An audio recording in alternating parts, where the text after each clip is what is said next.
At 7:59 a.m. September 11, 2001, American Airlines Flight 11 took off from Boston's Logan International Airport for Los Angeles with 92 people on board. At 8:13 a.m., Flight 11 had its last routine communication with the Air Traffic Control Center in Boston.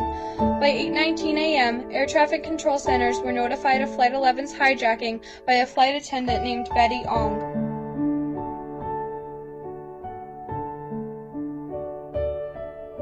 At 8:50 a.m., the terrorists on board Flight 77 began to take control of the plane. Then, only 6 minutes later, at 8:56, all contact was lost with Flight 77 during a radar blackout, and the flight turned east unnoticed by flight controllers. By 9:05 a.m., air traffic controllers, not knowing that Flight 77 had turned east, began to search west of its previous position, but to no avail.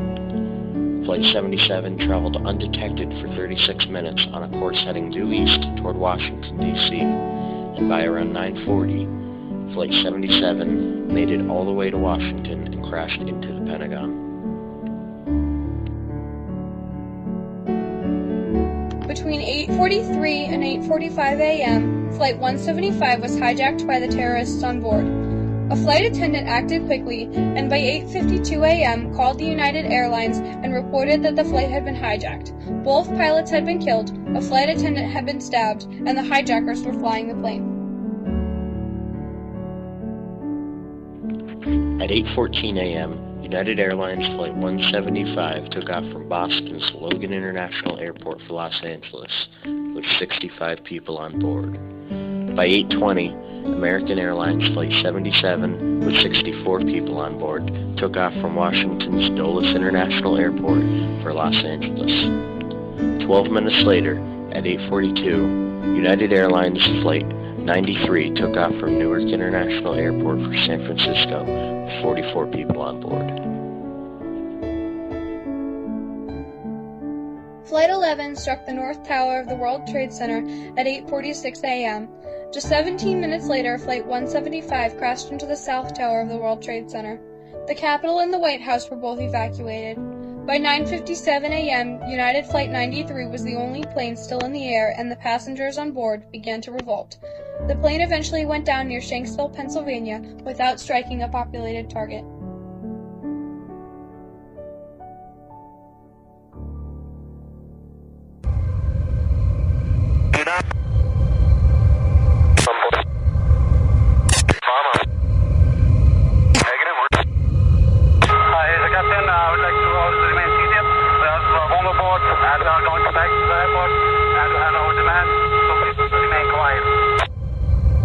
Say again. Executive 956, did you understand that transmission? Yeah, that transmission he said was unreasonable. It sounded like someone said they have a bomb on board. Sir, did you hear the transmission where the airplane that said he had a bomb on board? Affirmative, he said there was a bomb on board. That's what we thought. We just, we didn't get it clear. That aircraft you can't get a hold of, has he turned to the east now? He's just turned to the east also. Okay, 956, we had a visual on him, just stand by. Do you have a visual on him now? We did, but we lost him in the turn. You can make a turn back to a 220 heading. Let me know if you can see him. They were making a turn at 956. Anybody northwest of you, you can see that. We're looking now, sir. Okay, American 10-6 and Executive 956, we just lost the target on that aircraft. Effective immediately until further notice, flight operations in the national airspace system by United States civil aircraft and foreign civil and military aircraft are prohibited. Freedom itself was attacked this morning by a faceless coward. You got a female officer down. Female officer, where are you now, King? Where are you, King? Where are you? You copy. We're not going to be stopped. We're not going to be deterred. We're not going to stay at home. We're not going to be frightened. We're going to live our lives as Americans. I pledge allegiance to the flag of the United States of America. We're all brothers. We all got to stick together. One nation, under God, indivisible. Where are you, King? Another one apparently go. Another plane just flew into the second tower. This has to be deliberate, folks.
Tonight I ask for your prayers for all those who grieve, for the children whose worlds have been shattered, for all whose sense of safety and security has been threatened. And I pray they will be comforted by a power greater than any of us, spoken through the ages in Psalm 23. Even though I walk through the valley of the shadow of death, I fear no evil, for you are with me. This is a day when all Americans from every walk of life unite in our resolve for justice and peace. America has stood down enemies before, and we will do so this time. None of us will ever forget this day, yet we go forward to defend freedom and all that is good and just in our world. Thank you. Good night, and God bless America. My God, look at the skyline without the towers.